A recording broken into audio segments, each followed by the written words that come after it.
écoutez Radio Ma'arif.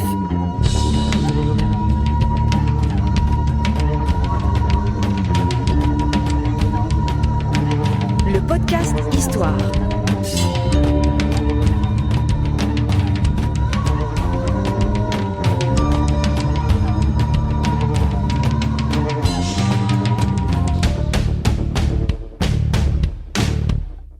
Produit avec le soutien de Maroc Télécom. Les Casablancais connaissent le boulevard Brahim Loudani. Aujourd'hui, on va découvrir le résistant Brahim Loudani, personnage très très intéressant. Avec nous pour nous en parler dans ce podcast Histoire, Si Mstafa Bouaziz, historien, ancien directeur du Centre marocain des sciences sociales.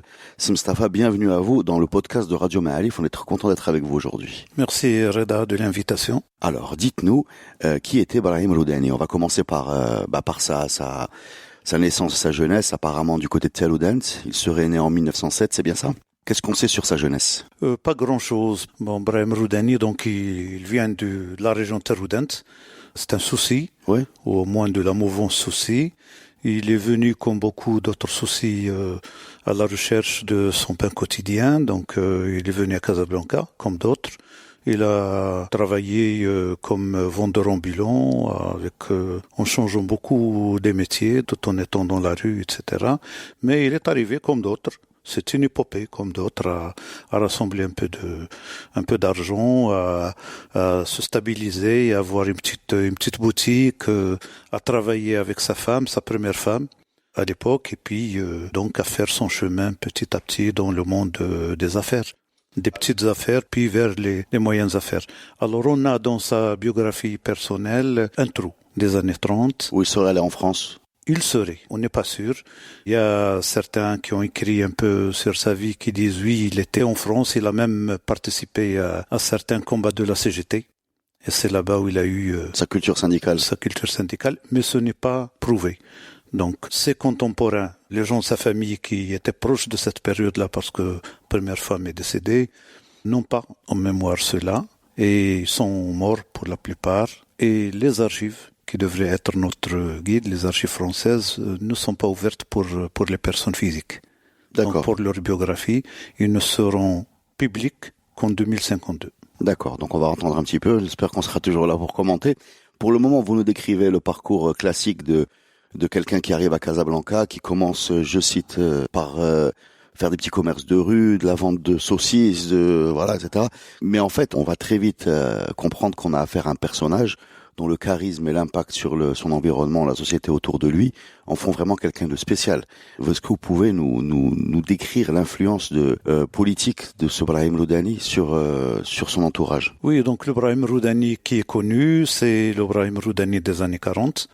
Donc qui est un sympathisant du parti de l'Istiqlal et déjà un commerçant avec une boucherie moderne, proche de l'actuel marché central, pas nécessairement en face, c'est vers le carrefour avec Mohamed Smiha.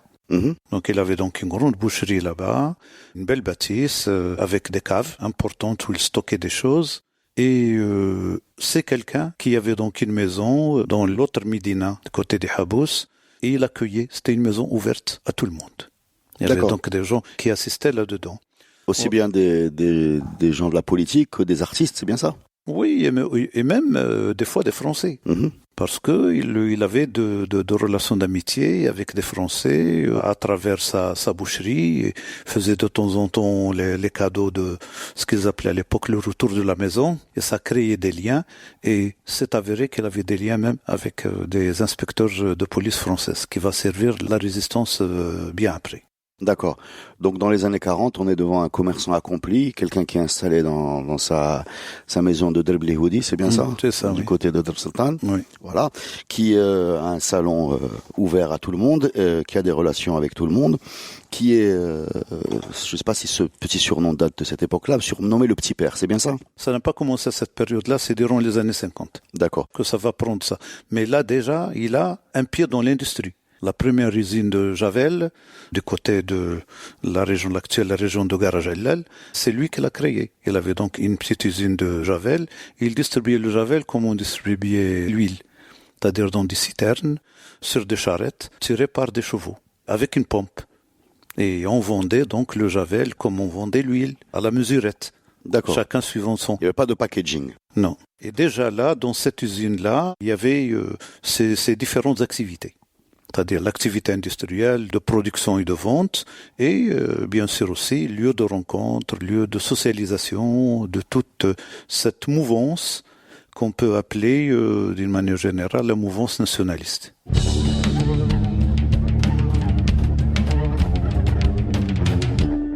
À quel moment on peut dater le début de cette mouvance? Est-ce qu'on peut donner des noms des gens qui appartenaient? Et est-ce qu'on peut dire que Brahim Roudani était une sorte de leader dans cette mouvance? Il était un dynamo de cette mouvance, mais il n'était pas le leader. Il y avait d'autres leaders. Que vous savez, cette période-là, c'est la période riche du nationalisme marocain. Le nationalisme marocain est né comme grand mouvement social, dans le sens que c'est un mouvement de droit qui s'est levé contre des préjudices accumulés dans la longue durée. Et le plus grand préjudice qui était visible au niveau du Maroc tout entier, mais surtout au niveau de Casablanca, c'est la mise aux minorités des Marocains vis-à-vis des Européens, français en particulier. Et cette séparation entre deux populations, une population avec des droits, avec tout ce qu'elle, et une autre population qu'on n'appelait même pas citoyens, c'était des indigènes. On avait les Français, on avait les indigènes. Et il y avait la ville européenne, il y avait la ville indigène. Et cette discrimination était inscrite dans les mœurs, inscrite dans les liens de pouvoir, inscrite dans l'architecture. Même dans l'architecture, la ville européenne était différente de la Médina, l'ancienne Médina, et de la nouvelle Médina qui était les Habous. Et bien sûr des bidonvilles qui étaient les carrières centrales, Hay Mohammadi actuel, Ben Msik, Bournazel, toute cette périphérie-là, qui était la périphérie de la main-d'œuvre à bon marché et de la pauvreté aussi. Donc, c'est cette discrimination entre les deux populations a amené ce mouvement social qu'on est aussi des êtres humains, on doit être égaux, on doit avoir les mêmes droits. Et c'est pour ça qu'avant d'être mouvement national politique, il était un mouvement social qui portait cette protestation contre la discrimination et la mise aux minorités. Donc c'est au sein de cette mouvance, Brahim Roudani était un dynamo. Et même par son habitat, parce que vous savez, les catégories coloniales sont presque les mêmes. Mais il y a des espaces où il s'exprime un peu plus, avec plus de précision que d'autres. Chez nous au Maroc, il y avait l'Européen, qui était souvent français, mais quand même européen, et l'indigène. En Afrique subsaharienne, ils ont créé une troisième catégorie, qui a son sens. Il y a l'Européen, il y a l'indigène, il y a les évolués. Alors, au Maroc, cette catégorie d'évolués a existé, mais on ne l'a pas nommé comme ça, on ne lui a pas donné le nom. Et c'est pour ça qu'on a créé le quartier Habous. On a créé un quartier Habous qui n'est pas la Médina, où il y a l'Empen, si on peut parler comme ça, où il y a le bas de gamme, le bas de même moins que le prolétariat, c'est l'Empen prolétariat, et les Marocains qui sont quand même des notables, ont des commerces, ont une certaine culture, etc. On les a mis donc à côté du palais du sultan. C'est comme ça qu'on a créé et développé le Habous, et Dar Martinet, Dar Blihoudi, et tout cela. Et c'est là où habitait Brahim Roudani. Il était donc, si je prends les catégories subsahariennes, il était parmi les évolués, mais pas encore citoyen à part entière. Donc il sentait tout ça, il faisait le lien. Ça, c'est un premier élément de son travail. Le deuxième élément, c'était l'immigration, Souci, vers Casablanca. Mmh. Il y avait donc une immigration importante et les gens du Sousse, les gens de cette région du Sud sont arrivés à rentrer dans le tissu économique et social de Casablanca. Donc la première réaction, en fin de compte, qui va se cristalliser, je ne dis pas contre, mais en parallèle avec les directions politiques qui étaient celles de l'Istiqlal, ces directions importantes qui étaient là à Casablanca, qui avaient une activité importante durant les années 40, toute une activité politique, civile, civique, tout ce que vous voulez, à leur tête, les écoles libres, le Madaris al-Hurra. Donc ils ont créé un tas d'écoles libres pour mettre en face de la culture de l'occidental la culture arabo-musulmane dans ces écoles-là. Et chaque école, c'était un combat. Et donc dans ces écoles libres, là où il y avait donc les leaders du parti de l'Istiqlal, donc les leaders de Brahim Roudani, avec eux il a intégré donc le parti de l'Istiqlal, la lutte était une lutte pacifique. C'était le choix qui a été fait depuis le départ de ce que on appelle communément le mouvement national, c'était d'inscrire la lutte dans un combat pacifique, civil, mais pour lever la discrimination qui touche les Marocains et dans un premier temps, réformer le protectorat, le système du protectorat.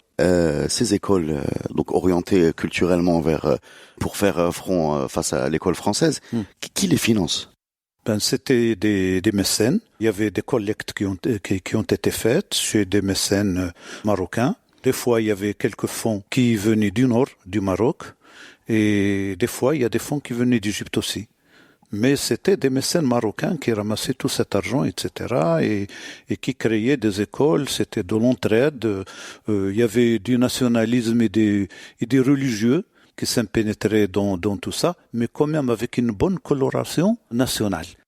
C'est-à-dire quand on parlait à l'époque Watan et Wataniya, on la confondait un petit peu dans le discours avec Umma, mais la dimension positiviste, si on peut dire, était prépondérante par rapport à la dimension religieuse. Donc c'était un rapport à la science qui était positif, un rapport à la monarchie qui était positif, que la monarchie, c'est elle qui représente la légalité marocaine. Mais cette légalité est bafouée par la présence française qui transgresse le droit international parce que l'acte du protectorat, ce n'est pas l'acte de colonisation. C'est un acte qui garantit la souveraineté du sultan, l'intégrité de ses territoires, et le rôle du protecteur, c'est de permettre et de guider et d'encadrer son émancipation vers la modernité. Or, ce qui s'est passé, c'est que le protectorat a transformé le protectorat en une colonie, et le Maroc est devenu une colonie. Il est passé donc à l'administration directe, alors qu'il doit rester dans le degré de superviseur. Ce que vous êtes en train de nous dire, excusez-moi, juste pour clarifier, c'est-à-dire que ces gens-là avaient une vision légaliste, c'est-à-dire qu'ils attaquaient le protectorat avec des arguments légaux, c'est-à-dire avec le contrat signé n'est pas ce qu'on voit autour de nous. C'était le type d'argument qu'ils utilisaient, c'est bien exact. Ça. Et il disait que la France est hors la loi au niveau international. Au départ, cette période a duré des années 25-26, où il y a le soulèvement contre le protectorat, où l'action civile et pacifique au sein des villes, après la suite de l'action militaire, appelée le djihad, des mouvements de djihad, armés dans les campagnes. Quand c'est passé dans les villes, donc à partir de 1925-1926. Et ça va durer durant toutes les années 30, durant la première moitié de la Deuxième Guerre mondiale. Après, les Marocains, donc on va en revenir dans l'autre rencontre, on dit maintenant, nous considérons comme intelligentsia que nous sommes capables de nous en émanciper nous-mêmes et qu'on l'a prouvé. On l'a prouvé à plusieurs reprises dans les diplômes de nos enfants, dans la participation à la Deuxième Guerre mondiale à côté des Alliés, dans la participation au niveau de la société, comme avocat, comme médecin, etc. Et qu'on est capable de nous guider nous-mêmes. Donc, l'acte du protectorat est arrivé à sa fin. Très bien. C'est donc cette période-là que Brahim Roudani a émergé, dans cette période où on parle indépendance. On parle d'indépendance ouvertement et il y avait différents partis donc qui parlent de ça, que ce soit le parti de l'Istiqlal, que ce soit le parti communiste marocain, que ce soit le parti de la démocratie de l'indépendance de Belhassan El-Ouazani. Les trois grands partis qui mobilisaient et qui avaient chacun ses assises, etc., mais qui étaient tous d'accord sur ça. Dans la région française. Casablanca, c'était le centre. Mais il y avait l'autre région espagnole, il y avait d'autres partis. Oui, autre sujet. Il y avait d'autres partis, mais qui allaient dans le même sens. Alors donc, Brahim Roudani n'était pas le chef de Casablanca au niveau politique, mais il était le dynamo qui partait d'une sphère à une autre. Des commerçants vers les résistants, vers les ouvriers, Il faisait ce lien-là. Mais si vous voulez, les chefs, il y avait un chef important ici à Casablanca, c'était Bouchtel Jamei, le père de Khalid Jamei. C'était le leader du parti de l'Istiqlal qui encadrait Casablanca. Brahim Roudani était en contact avec lui. Donc je reviens au deuxième élément, l'élément souci. Alors donc il y avait des personnalités soucis qui apparaissaient. Brahim Roudani était parmi eux. Et à ce moment-là, surtout après 47, pourquoi 47 ? Parce que 47, c'est un grand événement qui s'appelle Dqt Saligan, le coup des Sénégalais.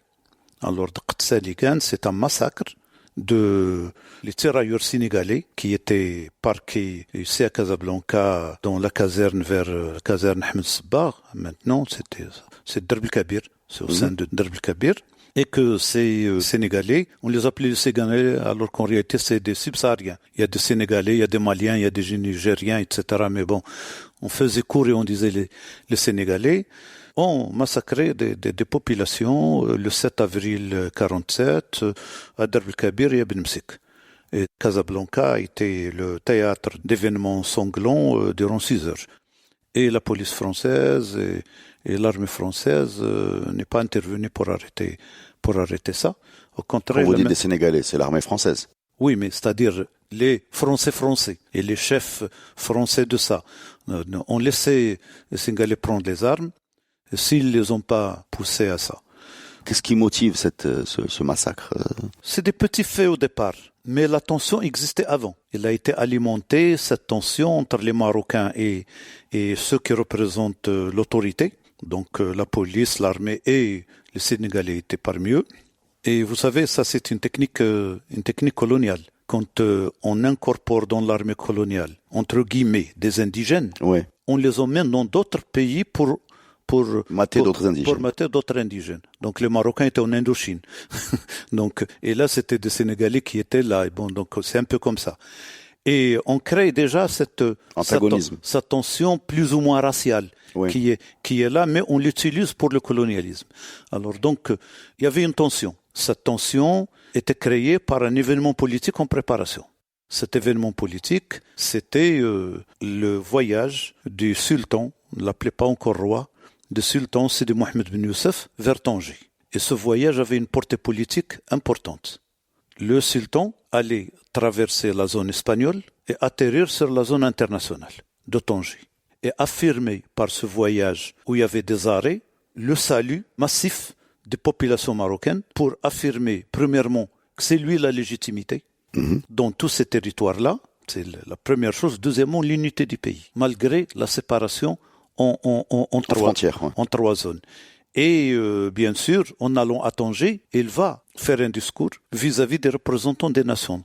Tanger était une ville internationale. Elle était gouvernée par un conseil international.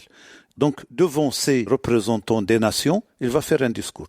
C'est une violation de fait de l'acte du protectorat qui a aliéné la personnalité internationale du Maroc. Et dans son 2e ou 3e article, je ne me souviens pas, mais c'est dans ces premiers articles-là, que le Maroc délègue à la France sa représentation internationale. Voilà le sultan qui va aller parler directement aux représentants des nations. Et c'était, en fin de compte, provoquer l'événement que l'indépendance est à l'ordre du jour. D'accord. Et juste en passant, l'architecte de ce voyage et de cet événement politique, c'est Mehdi Ben Barka. Il a tout préparé, y compris les discours de Lalla Aïcha et le discours du prince Moulay Hassan. Et donc, les ultras français, à cette époque-là, voulaient arrêter ça, parce que c'est la marche vers l'indépendance. Eux, ils étaient contre. Et donc, c'est les colons, ces colons purs et durs, avaient comme représentant le chef de la police de Casablanca, qui était avant le chef de la direction politique, donc des renseignements français. Mais on avait un résident général qui était libéral, c'est Éric Labonne, et qui cherchait à trouver l'équilibre entre les volontés indépendantistes et Ils vont d'ailleurs en payer le coût. Le coût de Tanger, on va le limoger. Hein. Donc il va payer le prix de ça. Alors durant cette période, les événements du 7 avril, le discours c'est le 10 avril. Et le voyage c'est le 9 avril. Donc l'attention était de créer un autre événement qui empêcherait que le sultan se déplace. Vous allez voir l'imbroglio de tout ça. Alors Ben Barka, en fin politique, il a dit il ne faut pas qu'on tombe dans la provocation. Il a maintenu le voyage, ils ont fait le voyage.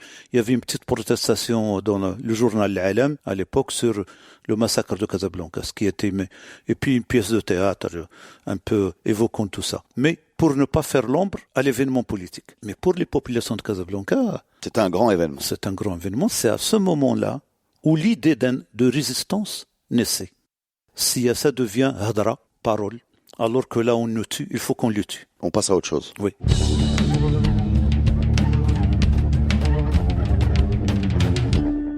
Et l'idée donc de résistance a commencé. Et quand elle a commencé, et là, il y a donc tous ces résistants-là qui ont... Le Zarqtouni était un cadre moyen des partis de l'Istiqlal ici. Et c'était le cadre qui s'occupait de la logistique.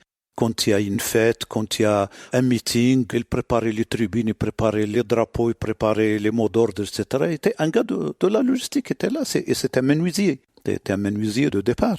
Alors, à partir de là, les gens du Sud ont constitué la première organisation, avant que ça devienne l'organisation secrète.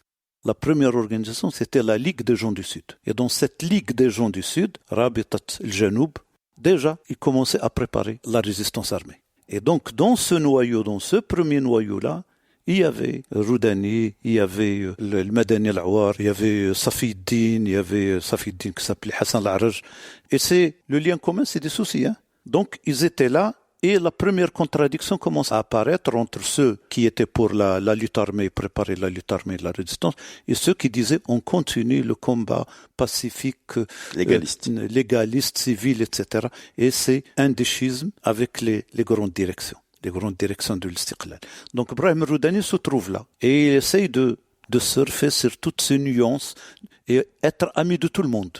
J'ai entendu dire qu'il utilisait son réseau de distribution de Javel pour transporter des armes. Oui, ça c'est après le déclenchement parce que là on parle des années 40, etc. Donc après, bien sûr, il y a les années qui vont commencer à partir de l'année 50, où déjà le fameux Éric Labonne a été évincé. Et Éric Labonne, c'est lui déjà qui a créé la première ouverture française vers les nationalistes. Tous ceux qui étaient exilés revenaient. Al-Fassi, Ben Barka, tout le reste, etc. sont revenus au Maroc alors qu'ils étaient exilés un peu partout. C'est la période où il y a eu possibilité de créer des revues et des journaux. À la création de Ra'il Am, de Al-Mukafih, le journal du PCM, l'opinion, l'Alam. Donc il y avait ce foisonnement entre guillemets, de liberté. Donc à partir de 46, durant la période Éric Labonne. Et bien sûr, le droit à la syndicalisation des Marocains, qui n'était qu'hypothétique en 43 et qui était interdit en 36. Là, en 46, c'est devenu possible et c'est tout le travail du Parti communiste. C'est lui, il avait cette attache-là sociale. C'est lui qui a fait entrer les Marocains en masse et les a encadrés, dont la CGT marocaine, qui s'appelait l'Union des syndicats confédérés. Donc, il y avait toutes ces mouvances-là. La mouvance communiste, la mouvance de l'Istiqlal, la mouvance des partis de la démocratie et de l'indépendance, et les syndicats, les mouvements de femmes. La première association de femmes, Akhawat Safa, c'est en 46. C'est une association de femmes, de liberté de la femme. Il y avait le mouvement scout, et qui avait sa portée importante pour lier les régions entre elles. Ça jouait ce rôle-là, pas seulement que les jeunes voyagent, mais les jeunes aussi colportent les idées nouvelles, etc. Et il y avait le sport. D'ailleurs, le Raja et le Wydad ont joué un rôle. Plus que ça, les jeux de dames. Dans les jeux de dames et les championnats de jeux de dames, il y a les nationalistes étaient là, la boxe.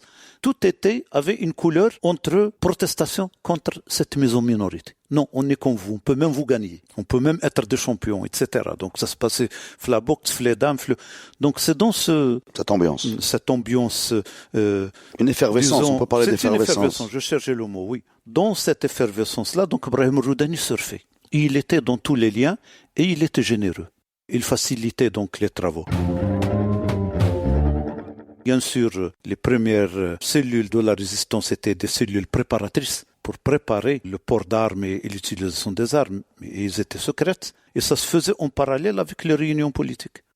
Donc, Éric Labonne, qui a permis ça, avec sa vision libérale, s'est fait limoger. Après le coup de Tanger, on lui a reproché ça parce que les nationalistes ont répondu politiquement au coup des Sénégalais. Dans le discours de Mohamed V, qui était un discours surveillé, Éric Labonne l'avait lu. Il avait ajouté une phrase, donc il a permis au sultan de s'adresser aux nations. Il a ajouté une phrase pour dire que les liens de coopération et de fraternité entre la France sont solides, etc., et qu'ils vont durer dans l'avenir.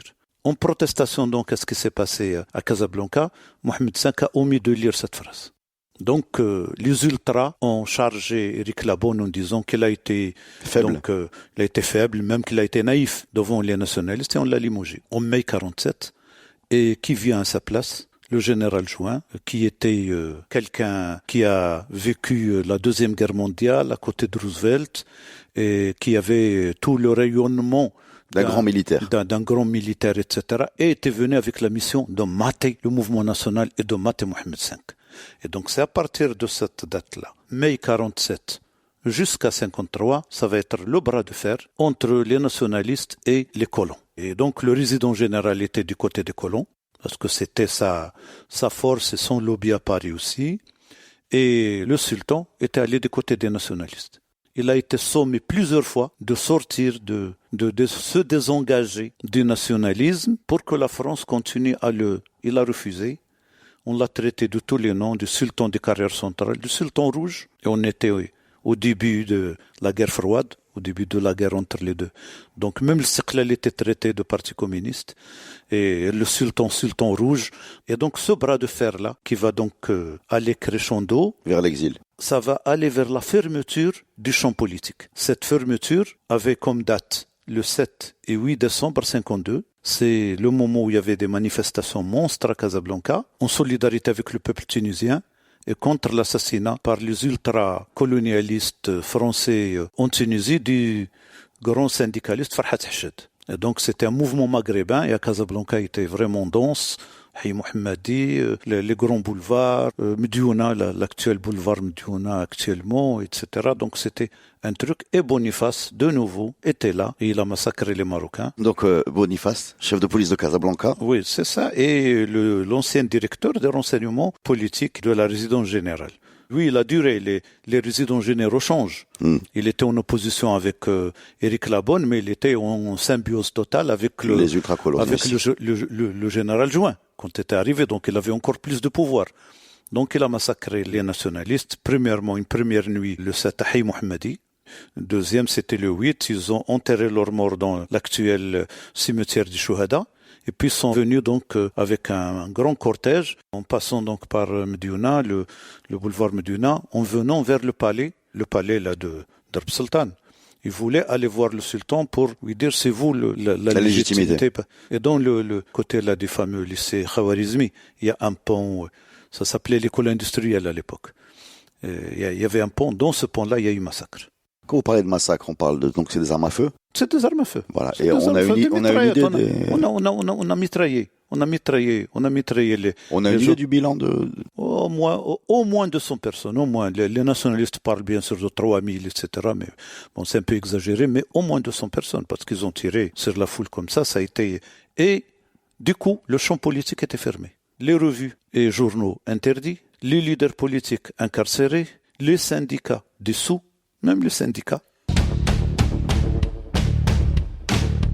À partir de ce moment-là, bien sûr, il n'y a plus possibilité d'activité politique légale. Et donc, les cellules en formation de la résistance ont commencé leur opération, même avant la déposition du sultan. D'accord. Et c'est à ce moment-là que, bien sûr, Roudani a été le plus actif à plusieurs niveaux. Le premier niveau, c'est de préparer la riposte civile par le syndicalisme. Donc, ils ont investi le syndicat CGT. Ils ont commencé à préparer la marocanisation de ce syndicat. Ça va donner la création de l'UMT après. Et donc, les différents leaders passaient chez lui. Et celui qui était pressenti, en réalité, c'était Taïb Ben Bouaza. Il était dans sa maison. La première commission de préparation de ce syndicat se faisait dans sa maison. Le deuxième niveau, c'est le niveau d'activité de Roudani. C'était la résistance, aider avec de l'argent, trouver, acheter les armes, acheter les trucs, etc. Et peut-être une question naïve, mais on les achetait où, les armes? Il y avait maintenant, il y a des mémoires des gens qui ont fait ça. Donc, on a amené les armes de la région espagnole. On les achetait partout où il y a eu des frontières. Avec la frontière sud, avec la zone espagnole aussi, on prenait les armes. Il y avait des bases américaines. Et une des bases américaines importantes, c'est celle qui est maintenant devenue l'aéroport de Casablanca, c'est Nouasser.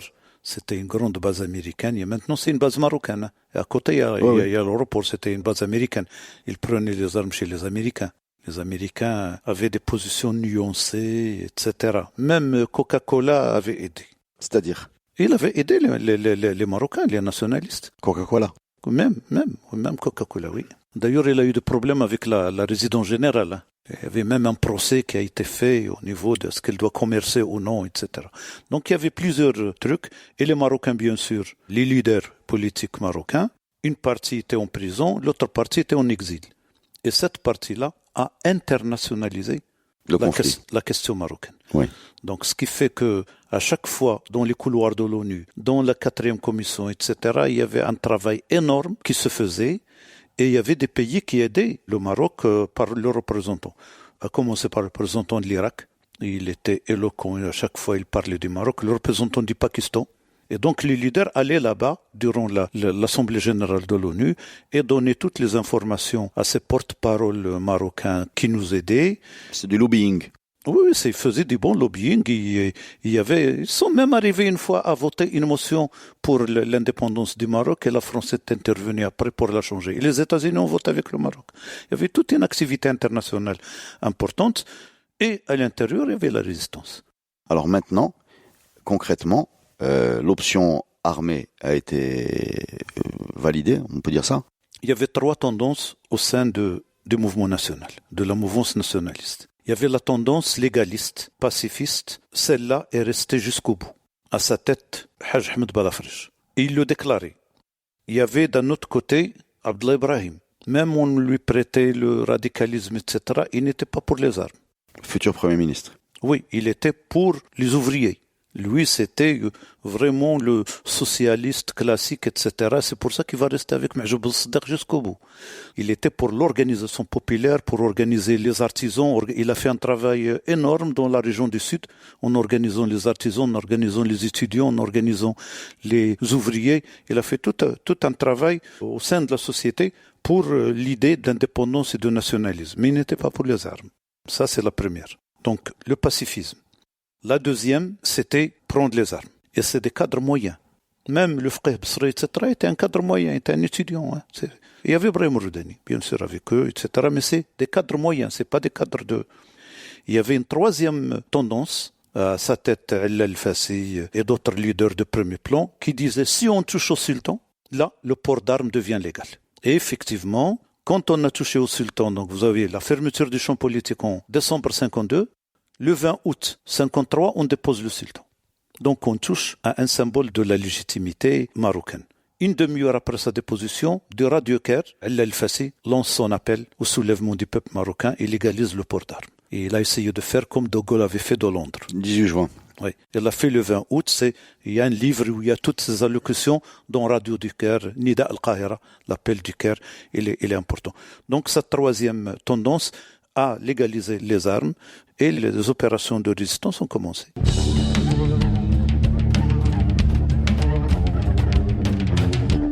Alors, dans cette atmosphère de résistance, de tension, on peut dire de vis-à-vis direct, où il y a nous ou l'autre, tout le travail qui a été fait par le mouvement national pour donner une idée à la nation d'une vision moderniste, d'une vision laïque, si on peut dire, va être avorté petit à petit au profit de la Oumma, et que cette opposition est une opposition même religieuse.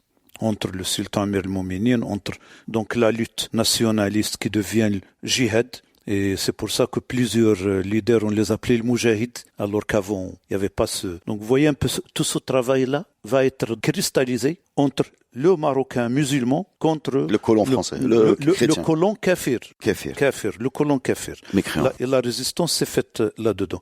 Ibrahim Roudani était au milieu, parce qu'il était en relation avec ces kafirs. C'était une bonne partie de sa clientèle à la boucherie. Mais il a trouvé comment en sortir en parlant, en tenant des langages différents. On est dans sa boucherie, dans les sous-sols, c'était un lieu de stock d'armes. Dans son usine de Javel, c'était un lieu de stock d'armes. Et ces charrettes qui allaient dans les rues de Casablanca vendre du Javel, distribuaient les tracts et des fois les armes. Donc c'est tout un travail que faisait Roudani, ce qui va lui valoir une incarcération. Ce qui va l'amener à rater la création de l'IMT, parce qu'à cette époque-là, il était justement dans cette prison du côté de Jdida. Voilà un peu le contexte où vouliez Ibrahim Roudani. C'est là où il est le petit père, on est d'accord. Oui, là il a commencé à... Donc il était en relation avec Ibn Barka, il était en relation avec Bouchsel Jamei, il était en relation... Voilà, il le connaissait, là il est encore vivant, Ahmed Ben Kiran de la CGEM. Le patron qu'on appelait le patron rouge, parce qu'il va devenir après dans le Parti communiste. Il était en relation avec tous ces gens-là, avec Abdelkrim Ben Abdallah, aussi quelqu'un de la résistance, un ingénieur électricien de Sipelec Paris, qui était là durant les années 50, qui va être tué lui aussi. Vous pouvez le mettre avec Ziraoui et compagnie, tué après l'indépendance. Et il était dans le Croissant Noir, c'est un de leurs leaders importants. Donc, il était en relation avec tous ces gens-là. Et il menait son combat en donnant des informations nécessaires à la résistance et de fausses informations à ses clients, à ses amis français. Voilà, donc c'est comme ça que Roudani va devenir important. Et dans ce travail-là, il avait appelé chez lui un certain Msaadi. Ce Msaadi était de sa région. Son père était un des shérifs de la région de Msaada. Il appartenait à la Zawiya Nasseria, d'où le nom de Nasseri. Msaadi parce qu'il y a une localité qui s'appelle Msaada, à côté de Taroudant, et Nasseri parce qu'ils appartenaient à la Zawiya Nasseria et c'était de Shurfa. Bon, donc ce jeune homme qui était entreprenant, qui avait du charisme, il était lettré, il lisait l'arabe et le français. Son père était donc frère et il est parti de Msaada vers Zawiya Sheikh dans l'Atlas. Et c'est là-bas où il avait fait donc sa première vie avant de venir à Casablanca parce qu'il avait des problèmes avec la justice. Il avait tué une de ses femmes sur un coup de colère, etc. Donc il y avait tout un... Même si la famille de cette femme-là n'a pas poursuivi le procès en considérant que c'est Ould Shérif, on pourrait faire passer comme ça. Mais ce Msaadi était entreprenant, rapide mais une pelote de nerfs. Colérique. C'était colérique, une pelote de nerfs. Alors, Roudani l'a amené, il est devenu son mentor. Il a été son aide comptable à l'usine Javel. Il a été membre de la commission de préparation de l'UMT, du syndicat, donc sortir de la CGT vers un syndicat marocain. Il était l'ami de Taïb Ben Bouaza. Et durant cette période où toutes ces choses s'imbriquent, il y avait un coup de filet et une partie de la résistance qui était au départ la Ligue du Sud, qui est devenue organisation secrète, le monde d'Amasseria, et dont l'obédience en général allait vers le parti de l'Istiqlal. C'était donc les cadres moyens de l'Istiqlal qui étaient dans cette organisation. Il y avait donc des infiltrations et la police française allait rafler les résistants marocains connus. Ils avaient bien sûr l'information que cela allait arriver. Une petite partie a été incarcérée, la majorité a immigré vers le nord. C'est ce groupe-là du Nord qui va constituer l'armée de libération marocaine. Donc, ceux qui étaient connus, etc., comme Hassan Al-Araj, comme Hussein Barrada, comme Abdullah Al-Sanhaji, comme Al-Madani Al-Aour, c'est les leaders, c'est les fondateurs de la résistance, étaient obligés d'aller au Nord. Ils vont d'ailleurs constituer le conseil de l'armée de libération au Nord à Tétouan. Il a fallu les remplacer. En les remplaçant, c'est cette fameuse cellule de Bournazel qui va se constituer, les nationalistes vont la constituer pour substituer la direction qui est partie. Et le Msaadi se trouve là-dedans. Par cette opportunité, il se trouve là-dedans. Cet appel d'air. C'est ça, cet appel d'air, il se trouve là-dedans. Il est parmi les gens qui étaient à Bournazel. Ils ont commencé un peu à se préparer aux opérations militaires, à savoir manier les armes, les petits pistolets, les trucs, etc., les petites bombes, en attendant l'évolution. L'évolution, c'est quoi?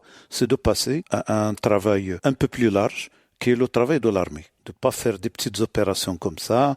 Vous savez, les opérations qui étaient, c'est des opérations au sein de Casablanca, c'est tuer un collabo marocain, tuer une personnalité comme le docteur Hérault, parce que c'était un ultra, etc. Donc tuer un ultra comme ça, était un docteur et en même temps était dans la presse masse. Donc la Vigie, le petit Marocain et tout ça qui était... Donc c'était des assassinats ciblés, quoi. Oui, c'était... Avec une couleur politique. Oh, c'était les nationalistes marocains, faire dérailler un train et puis la grande opération à Casablanca, qui était d'ailleurs contestée, c'est l'opération du marché central, du grand marché central. Il y avait une grande bombe la veille de Noël, le 24 décembre 1954, et c'est un tas de morts et de victimes qui ont péri.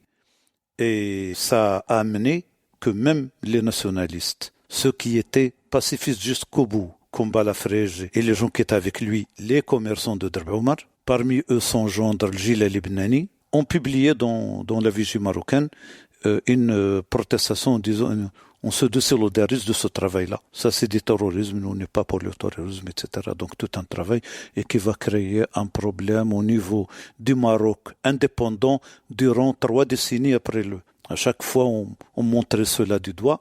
Et alors que l'épisode est tout à fait normal dans une évolution nationaliste, c'est le même débat qui se faisait, mais Balafré est resté fidèle à son idée de pacifisme. Les autres ont été dans la logique de leur temps et de la fermeture de tous les champs politiques, médiatiques, artistiques, tout était fermé par les deux généraux. Il y avait le général Juin et à la suite le général Guillaume, qui a continué, qui était le fils spirituel et militaire du général Juin. Il l'a laissé, il avait la houlette sur lui.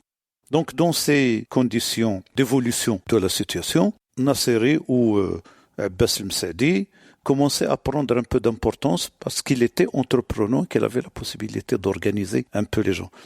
À ce moment-là, les nationalistes et les résistants dans le nord du Maroc ont décidé de créer l'armée de libération marocaine. Voilà, c'est la fin de la première partie de ce podcast consacré à la résistance casablancaise, surtout via le parcours de Brahim Loudani. Puis on retrouve la suite de l'aventure dans une deuxième partie de ce podcast.